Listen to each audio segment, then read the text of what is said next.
Good morning students. आज हम प्रविवरण अर्थात प्रॉस्पेक्टस के बारे में अध्ययन करेंगे। तो प्रॉस्पेक्टस मतलब कि प्रविवरण, सार्वजनिक कंपनी जो होती है वह अपना रजिस्ट्रेशन प्रमाण पत्र प्राप्त होने के पश्चात अर्थात समामेलन या तो निगमन प्रमाण पत्र प्राप्त होने के पश्चात पूंजी की व्यवस्था करती है। और पूंजी की व्यवस्था करने के लिए वो जनता को आमंत्रित करती है। और जब तक जनता सार्वजनिक कंपनी के अंश खरीदने के लिए इच्छुक नहीं होती तब तक न्यूनतम अभिदान कंपनी को प्राप्त नहीं होता, और न्यूनतम अभिदान प्राप्त नहीं होगा तो व्यापार प्रारंभ करने का प्रमाण पत्र सार्वजनिक कंपनी को प्राप्त नहीं होगा। और यही जो भी पूंजी की व्यवस्था करने के लिए जनता को आमंत्रित करने का जो तरीका है वह प्रविवरण के माध्यम से ही वो उसे अमल में लाया जाता है। तो प्रविवरण अर्थात कंपनी के का एक मिला जुला संक्षिप्त जानकारी देने का एक विवरण है, और उसी को प्रविवरण करके बोलते हैं। कंपनी संशोधन अधिनियम 1974 के अनुसार जब जनता से निक्षेप आमंत्रित करने के लिए, निक्षेप मतलब कि विनियोग, इन्वेस्टमेंट आमंत्रित करने के लिए जो भी कंपनी के द्वारा जो निमंत्रण पत्र भेजा जाता है उसी को प्रविवरण करके कहते हैं। अर्थात प्रविवरण मतलब कि कंपनी का एक प्रकार का विज्ञापन है, और उस विज्ञापन को पढ़ते हुए, सुनते हुए या तो समझते हुए सामान्य जनता कंपनी के अंश खरीदने के लिए उत्सुक होती है और अंश खरीद लेती है।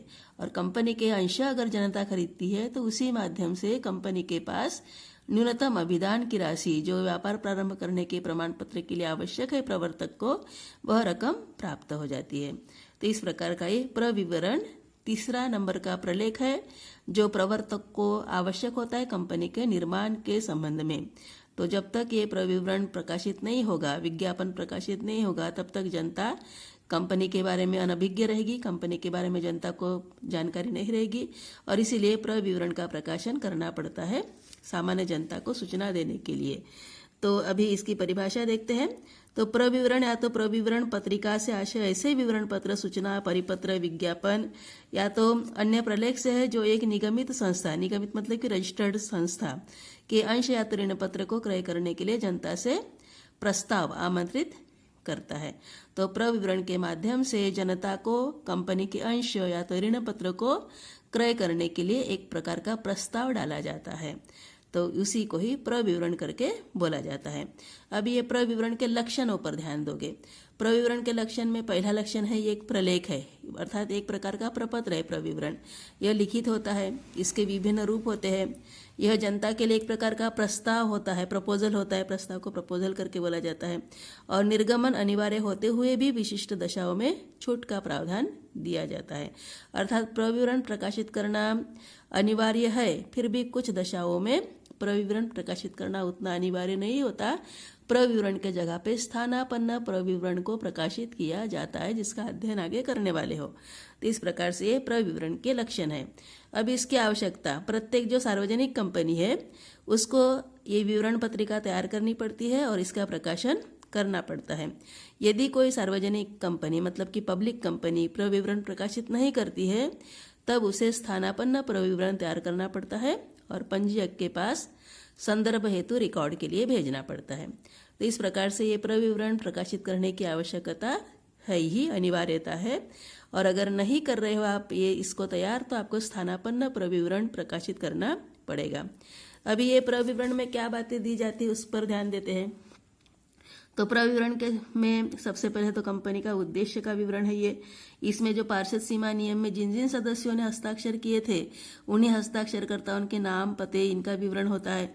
अंशों के संबंध में पूर्ण जानकारी होती है। अंशों के बारे में अध्ययन आप अगले वर्ष में करोगे ही। समता अंश, पूर्वाधिकार अंश, इनके बारे में संपूर्ण जानकारी होती है। निदेशक, डायरेक्टर और प्रबंध निदेशक मतलब कि मैनेजिंग डायरेक्टर, इनके बारे में पूर्ण सूचनाएं रहती है। अभिगोपकों के नाम और उनकी आर्थिक दशा का विवरण रहता है, अर्थात जो अभिगोपक है कंपनी के अंश एवं ऋण पत्र बेचकर दिखाने का कार्य करने के लिए हम इसकी नियुक्ति करते हैं, तो उनके नाम और उनके आर्थिक दशा का विवरण होता है। अंकेक्षकों का भी विवरण होता है, जो भी आपके कंपनी के हिसाबों की जांच करेगी उनको अंकेक्षक, ऑडिटर्स कहते हैं।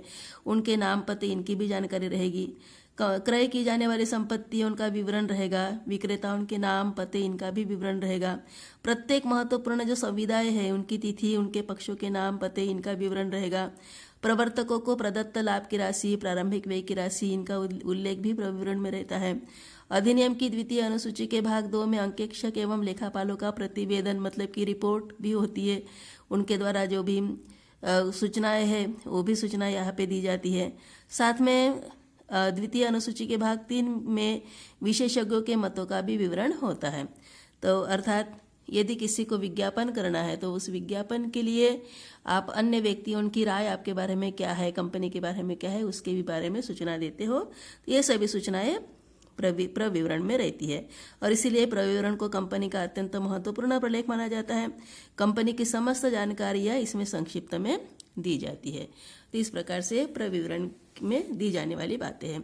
अभी प्रविवरण के उद्देश्य क्या है? तो 3 उद्देश्य है। एक तो कंपनी के अंश एवं ऋण पत्रों को क्रय करने के लिए जनता को आमंत्रित करना। दूसरा उद्देश्य है अंश एवं ऋण पत्रों को क्रय करने की शर्तों को आम जनता से अवगत कराना।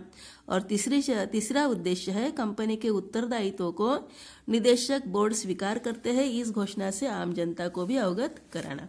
तो इस प्रकार से 3 उद्देश्य के लिए, इन उद्देश्यों की पूर्ति के लिए आपको प्रविवरण निर्गमित करना पड़ता है और यह कार्य प्रवर्तक का ही रहता है।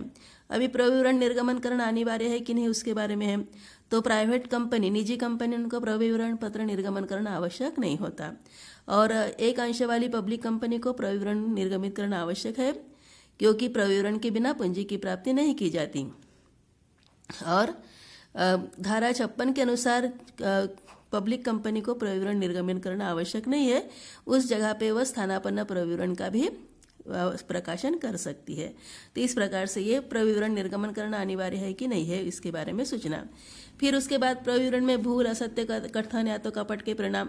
यदि प्रवर्तक जानबूझकर प्रविवरण में मतलब कि कंपनी के विज्ञापन के जो प्रोस्पेक्टस है उसमें अगर गलत कुछ कथन लिख रहा है या तो असत्य कथन लिख रहा है या तो कपट कर रहा है, धोखा देने का सोच रहा है, तो उस समय कुछ अलग परिणाम होंगे। तो उसके बारे में भी आपको ध्यान देना है। एक तो भूल क्या होती है, उस पर जानबूझकर कोई कथन गलत ढंग से प्रस्तुत किया होता है तो उसको हम भूल करके कहते हैं।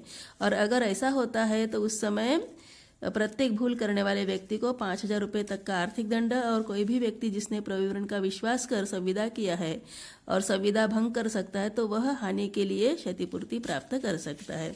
और इसीलिए प्रविवरण सही ढंग से होना चाहिए। उसके बाद मिथ्या वर्णन एवं कपट से आशय। यदि गलत ढंग से प्रस्तुत किया है या तो कुछ बनावटी कुछ आपने तथ्य वहाँ पे प्रकट किए हैं तो उसी को मिथ्या वर्णन करके बोला जाएगा।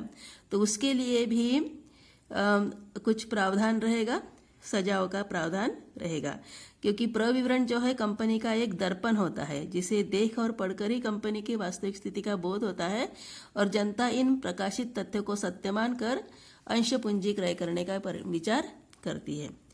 तो इस प्रकार से ये मिथ्या वर्णन और कपट का भी प्रभाव पड़ेगा। तो इस प्रकार से ये जो दीवानी दायित्व मतलब कि सिविल लिएबिलिटीज भी रहेगी और अधिकारों के विरुद्ध दायित्व, क्षतिपूर्ति पाने का अधिकार रहेगा अगर प्रविवरण में मिथ्या वर्णन दिया, झूठा विवरण दिया है तो। और निर्देशकों को भी कुछ असत्य कथन की दशा में 5,000 रुपये का ये है पेनल्टी है और 2 वर्ष का कारावास है। साथ में कपटपूर्ण कथन की दशा में 10,000 रुपये तक का अर्थदंड है और 5 वर्ष का कारावास है। तो इस प्रकार से किसी भी प्रकार की झूठी जानकारी प्रविवरण में आपको नहीं देना है। तो यही बात आपको ठीक से समझ लेना है। अभी प्रविवरण की आवश्यकता और महत्व क्या है उसके बारे में जानकारी लेते हैं। तो प्रविवरण एक प्रकार का कंपनी का तीसरा महत्वपूर्ण प्रलेख है। सबसे पहला प्रलेख था पार्षद सीमा नियम, उसके बाद पार्षद अंतर नियम और तीसरे नंबर पे है प्रविवरण। ऐसी जो प्रत्येक कंपनी है जो अंश पूंजी वाली पब्लिक कंपनी है अर्थात अंशों से सीमित जो कंपनी है, सार्वजनिक कंपनी अर्थात जो कंपनी जनता को अंश पूंजी के लिए आमंत्रित करती है, उन सभी कंपनियों के लिए प्रविवरण या तो प्रविवरण का स्थानापन्न प्रविवरण पत्र निर्गमित करना आवश्यक होता है। निर्गमन करना मतलब कि प्रकाशित करना। और ये जो प्रविवरण एक ऐसा प्रलेख है जिसमें कंपनी के संबंध में समस्त जानकारियां संक्षिप्त रूप में और स्पष्ट रूप में सही दी जाती है और इसका अध्ययन करके ही आम जनता कंपनी की स्थिति से अवगत होती है और पूंजी लगाने के लिए विचार करती है। और इसीलिए पूंजी प्राप्त करने के लिए प्रविवरण का निर्गमन कंपनी के लिए अत्यंत आवश्यक होता है। साथ में प्रविवरण एक ऐसा माध्यम है जिसके द्वारा कंपनी अपनी जानकारी जनता तक पहुंचाती है। प्रविवरण में कंपनी से संबंध रखने वाले समस्त पक्षकार है, जैसे कि बैंक है, अभिगोपक, दलाल, अंकेक्षक, ऋणदाता, निवेशक, इनकी विस्तृत जानकारी रहती है। इसके साथ साथ कंपनी की अंश पूंजी, ऋण पूंजी, तुलन पत्र आदि की जानकारी रहने के कारण प्रत्येक निवेशक, जनता, बैंक, सरकार आदि के लिए प्रविवरण का विशेष महत्व है। और जहां अंश पूंजी है तो आमंत्रण देना हो या एक निजी कंपनी के लिए प्रविवरण का निर्गमन आवश्यक नहीं है।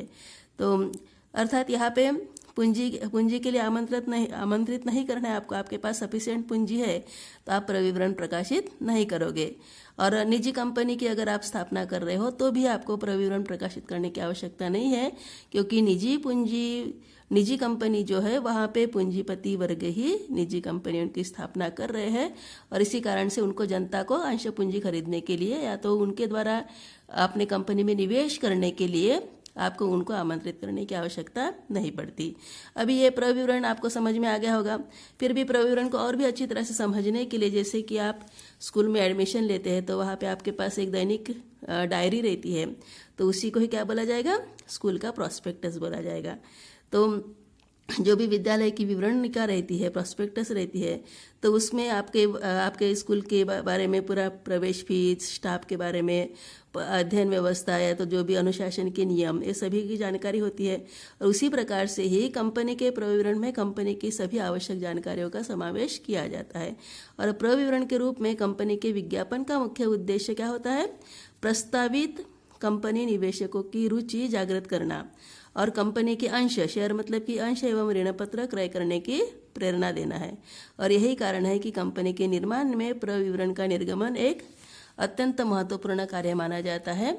और जब तक प्रविवरण निर्गमित नहीं होता तब तक जनता को कंपनी के बारे में जानकारी प्राप्त नहीं होगी, और इसीलिए ही कंपनी प्रविवरण प्रकाशित करती है, अर्थात अपना एक संक्षिप्त विज्ञापन लोगों को बताती है।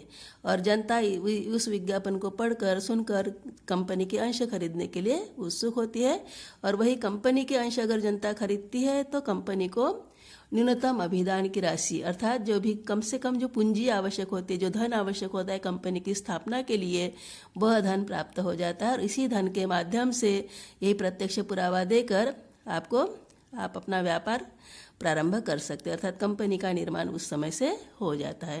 तो इस प्रकार से ये प्रविवरण है, और इसीलिए प्रविवरण प्रकाशित करना अनिवार्य होता है। और प्रविवरण अगर प्रकाशित नहीं करना है आपको, तो आपको स्थानापन्न प्रविवरण भी प्रकाशित किया जा सकता है, अर्थात जो भी पहले से फॉर्मेट बना हुआ है कंपनी के विज्ञापन के रूप में, तो उसी फॉर्मेट में आप अपने कंपनी की जानकारी भरकर, लिखकर आप इसको भी प्रकाशित कर सकते हो।